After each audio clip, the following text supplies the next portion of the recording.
I was miserable. I was in a relationship with an Episcopal priest that was emotionally abusive. I was afraid of coming out at work, that I'd lose my job. So, I drank the turpentine and then promised myself that I'd never live again on people's expectations or images of me. So if you want to know Brian McNaught, you need to know he's gay because I'm not going to hide it anymore. Hello, everyone. I am Michelle Melville Cashon. I'm the Community and Content Director here at Sexual Health Alliance, and today I'm with Brian McNaught. Brian, tell us about yourself. Hi, Michelle. Thank you for asking, and thanks to the folks who are watching.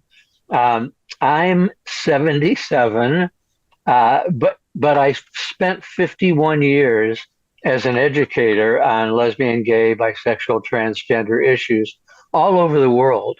I have 15 books. My most recent is my memoir called A Prince of a Boy, How One Gay Catholic Helped Change the World.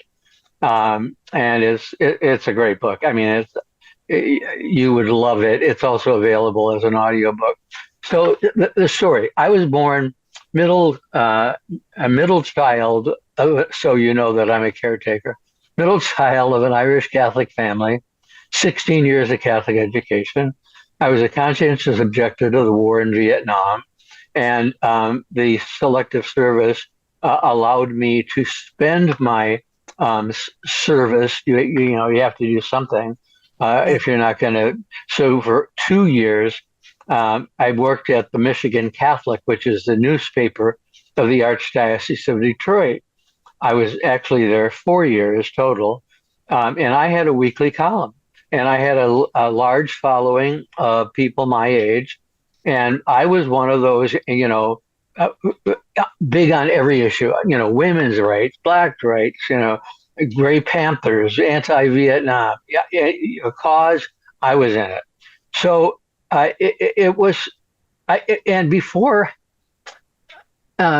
I got fired, and I did get fired for being gay by the newspaper, I had taken everybody out to lunch one at a time to tell them who I am. I think the world changes because we put a face on the issue. Right now we need more trans people to put a face on the issue because I think most people don't understand transgenderism.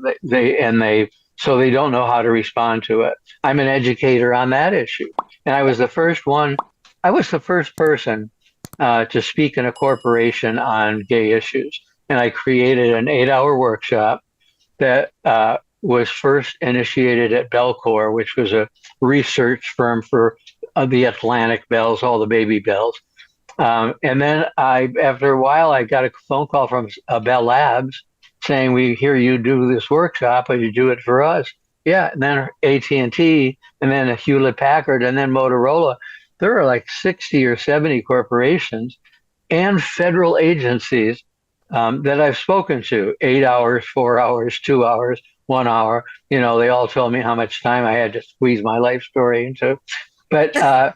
So when I came out publicly in 1974, a newspaper writer from the Detroit News called me and she said, "I'm doing a story on homosexuality and religion, and the Archdiocese gave me your number because you have started this chapter of Dignity, a gay Catholic group."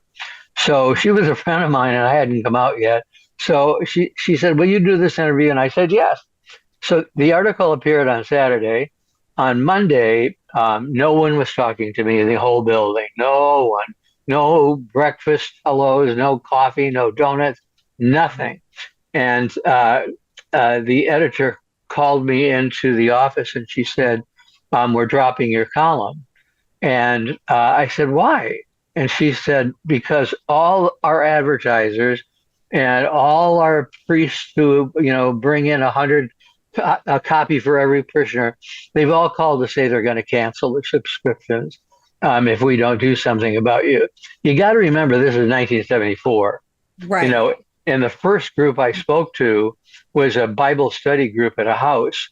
And I said yes to every invitation I got.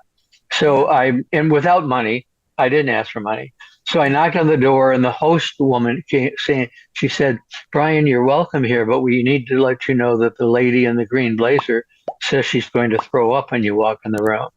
Now, today in 2025, we may think, "Oh my God, that's ridiculous.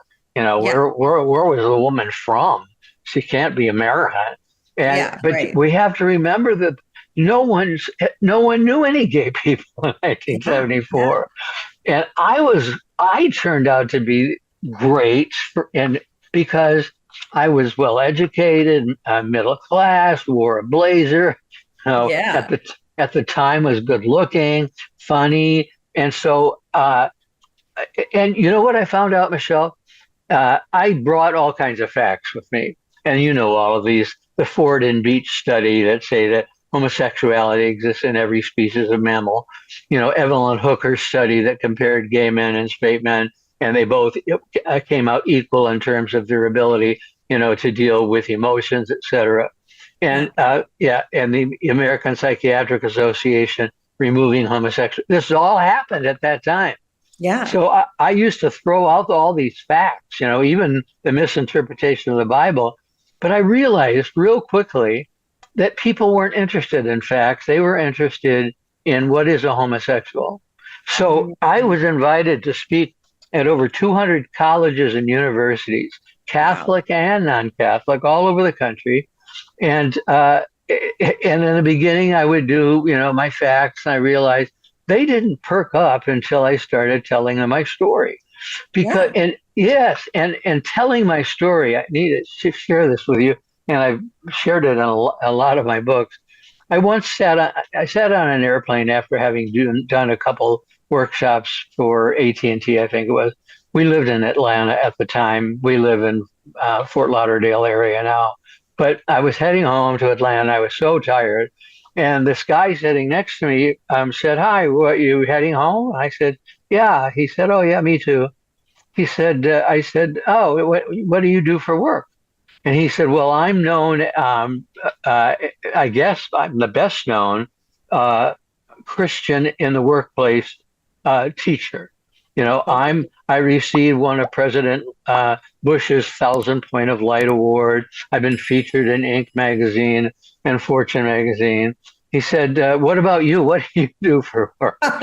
And I'm sure if you could see a bubble over each of our heads would be, of all the seats in the plane that I could Right. sit in. So I said, "Well, I do training in corporations on lesbian, gay, bisexual, and transgender issues." And he said, "Why would they have you do that? I don't understand." And I said, "Well, let's say you're gay and you show up at work, and in your cubicle on your computer is a handwritten message of Leviticus 18:22, a man shall not lie with a man as with a woman, such is an abomination." I said, "How much work would you get done that day?" And Mm, he said, I wouldn't get any work done. I yeah. said, "Why?" "Why?" He said, "Because I'd be wanting all day to know who put that on my desk, Hmm. right? Who invaded my space to try to make me feel bad by putting this Bible quote on my." So I said, "That's why they bring me in. They Yeah. bring me in not to change people's faith.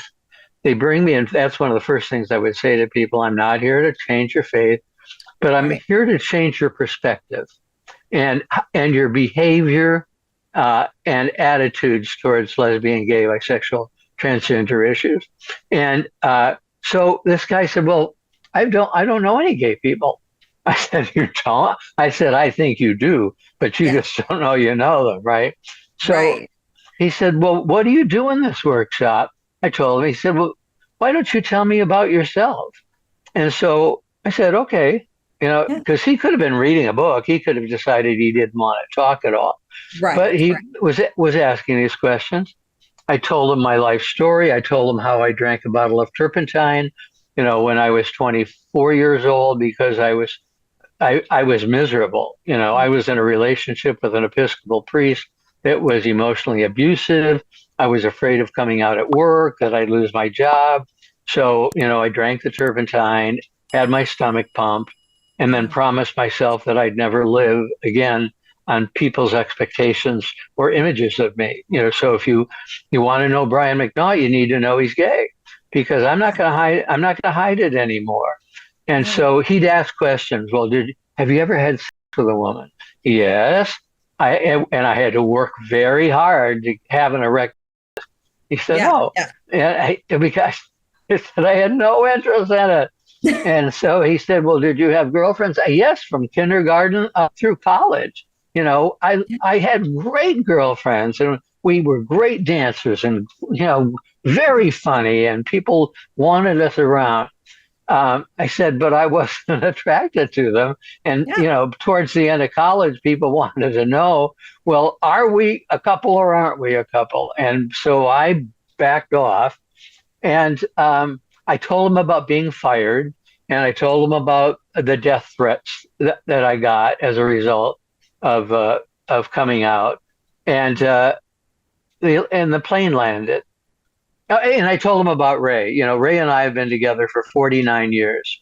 Oh, So, wow. yeah. So at the time, it was probably, I don't know, 35 years. Yeah. And when we landed, he said, Brian, as sure as I'm sitting in this seat, I know that God had you sit next to me. And I'll never think about this issue in the same way again. Now that's amazing, right? I mean, to sit next to a fundamentalist Christian on an airplane and have them change their perspective about homosexuality. Now, I don't imagine that he's going to change his interpretation of the Bible, but he met a gay person that he really liked. Yes. And that happened to me over and over again. One time I was with other educators, I was doing a workshop for private school teachers, right? Mm-hmm. So, and you do the workshop in the morning and then again in the afternoon. In the morning, my workshop was, mildly attended. Afternoon, the word got out and it was standing room only, right? Yeah. So when we were and it was on gay issues. So when we were leaving, all of educators, this car came flying up, and this woman got out and said, I need to talk to you. I said, okay. She said, I did not want you here. I opposed it. She said, and I refused to go into your workshops because I didn't want anyone to think that I supported what you're saying. Oh. She said, but Brian, I know you were speaking your truth. And I know you were speaking from your soul, and that you have a relationship with God I wouldn't have imagined. She said, but what do I do with you? I said, well, you know what? I can't tell you what you do with me, but I can tell you that I'm now a card in the hand you hold, and you have to decide what to do with me. She said, but if I go home and tell my kids, that I've changed my mind on being gay, the whole framework of my moral issues is going to fall apart. You're going to say, well, if you said that about gay, what about abortion? And what about this? And what about that? Yeah. So there are a lot of people out there who we think might be lost causes in terms of being supportive, who became supportive because their son, daughter, niece, nephew, grandchild, neighbor, colleague at work, friend, came out of the closet and put a face on the issue, right? Right. Who are we? Should you throw up when we walk in the room because we're really scary, or are you going to decide you want me to be your best friend because I'm a loving, giving, happy, healthy? I love my life. I love my relationship with the Holy Spirit. That's who I am, and certified as a sexuality educator by ASECT. So for 30 years, I did the homosexual component at a summer retreat, 7 days, we called it camp. It was actually, I wrote a book called Camp, which tells you all about it. And you feel like you're really there. But it changed the lives of everybody that came to it. Everybody. And I did it for 30 years. So 30 years of my life was going to this summer conference and spending a week. And, in the very beginning, when I started, it was like 1979, no one was out. But several people asked me if they could go for a walk with me, right? And then they'd whisper that they thought that they were gay, and they wanted to know how can they survive, because I was out there, and they wanted to know, well, what are you doing? How have you done it? Because my parents were very embracive. They weren't embracive of all the headlines, Brian McNaught is Right. homosexual. That was a little embarrassing for them. But Yeah. later, Michelle, later they became very proud of me, Oh, and yeah, and loved Ray as better than any in-law. In fact, Ray and I are the only two in our family that are together. yeah. Partner. Yeah. So my sister's been married twice, and the other one divorced also. So I was sort of this. Well, when I came out, and my mother was so upset, she said, "The world's going to treat you terribly, Brian, and there's nothing I can do to protect you." Yeah. And the next day, her best friend is a Dominican nun, which is a religious order, Yeah. and she said, "Virginia, he's the same boy today that he was yesterday." Yeah. No, actually, she said he's the same fine boy he is today that he was yesterday. The title of my book, A Prince of a Boy, came from a nun pulling my mother aside in eighth grade, saying, "Mrs. McNaught, your boy is a prince of a boy," and I got that feedback my whole life, Yeah. Yeah, and I keep wanting to be a priest, and yesterday in a call, a priest said to me, "You're a priest," and I said, I accepted that a long time ago, that I do Yeah. everything priests do. And actually, my faith is pretty strong. I don't accept everything the church teaches. I think it's silly in any religion to have to embrace every dogma. Think for Mm. yourself. Think for yourself. So how's that for a thumbnail? I Uh, love it. Oh, yeah, I could just sit and listen to you talk for hours. So you told me I earlier you have and a I could talk for hours. yeah. So do you do your podcast like on a regular basis? What's it Yeah, called? this is a great title, and it makes no sense to you, but but seriously, the name of the podcast, which is bi-monthly, is uh, "Can you live without? Can you be happy without the movie?" All right.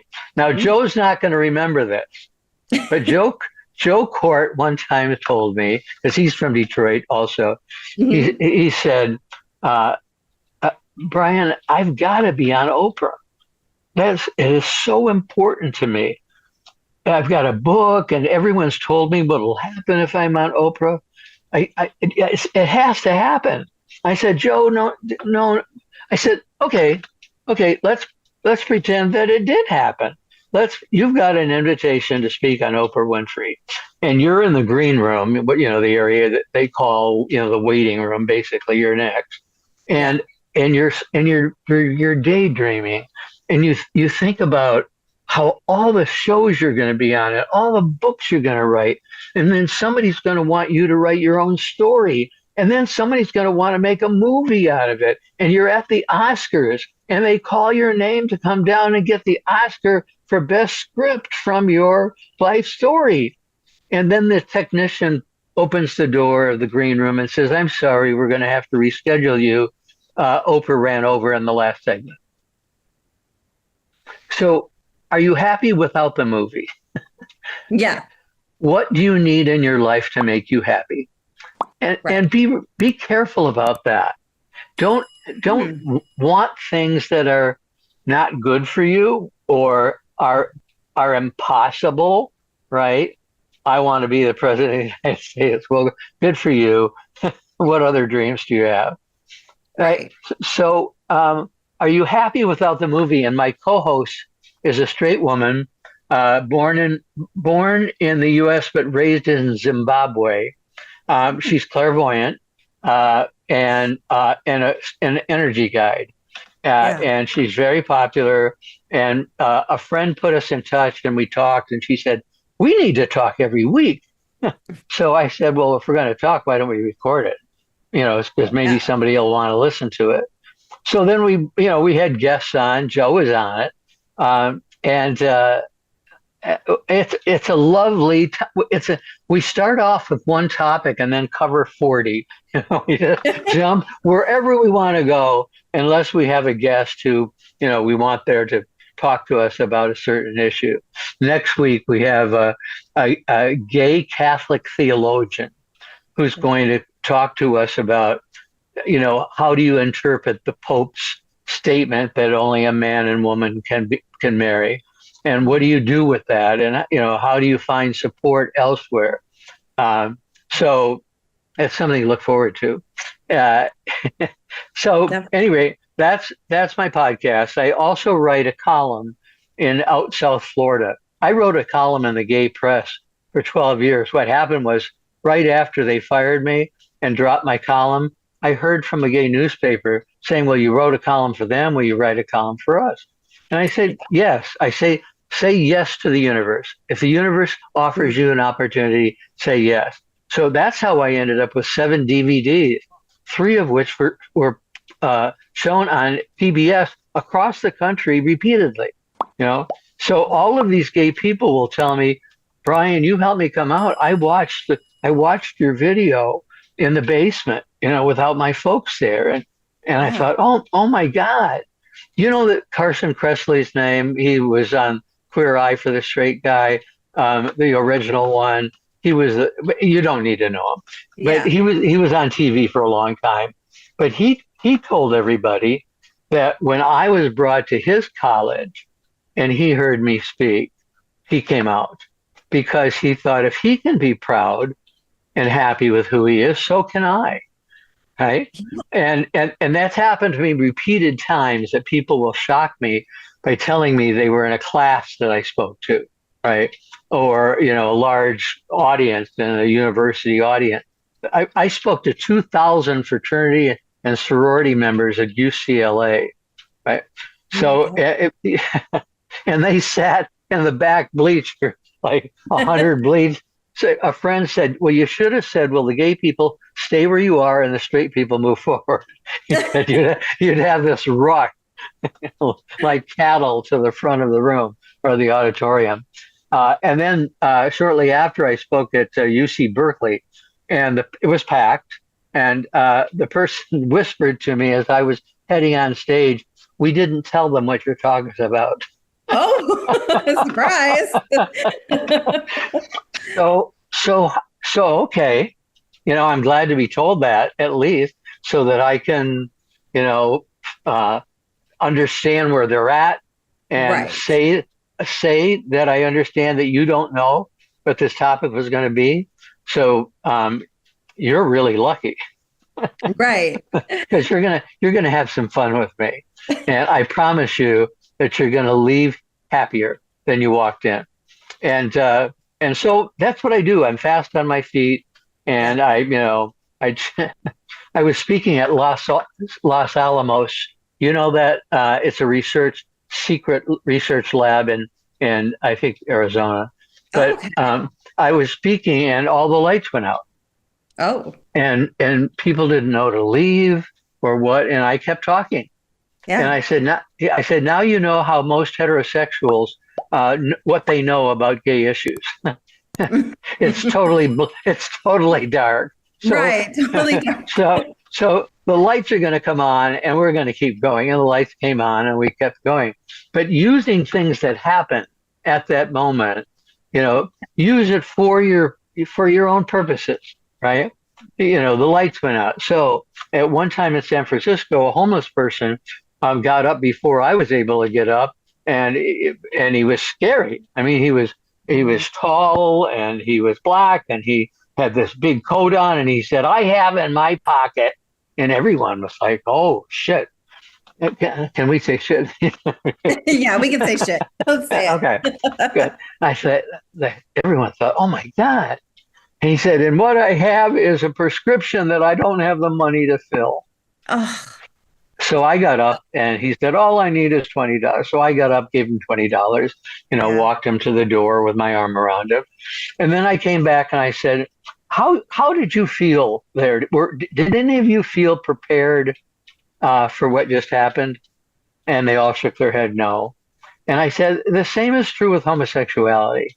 You don't know how to handle the situation because no one ever told you. Right. So that's what we're going to do today.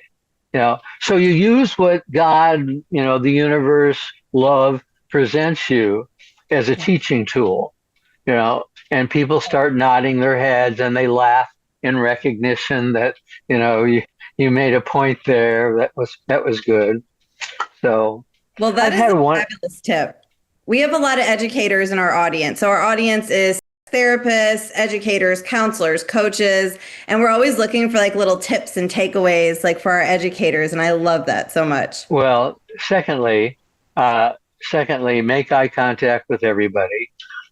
Be in the room, but before everyone arrives, and greet everyone who's coming into the room. Clean the room if it hasn't been cleaned. I vacuum. The guest who was making big bucks, I used to vacuum the room that people were coming in and take all the half-empty Coke cans and half-empty cups out of the room so that they didn't feel they were walking into chaos. Oh, yeah. Oh. And I would always begin with something personal. Yeah. So they thought, because why I was successful was because I was like a dog on my back with my legs splayed. I was so vulnerable. I made myself vulnerable. So they thought, he's telling us everything. I feel it's safe to tell him, the stuff that I want to talk about. Yeah. And so that's what happens, when you treat people as peers and that they're where they are is because that's the best education if it's taken them there so far. And so I say to people, listen,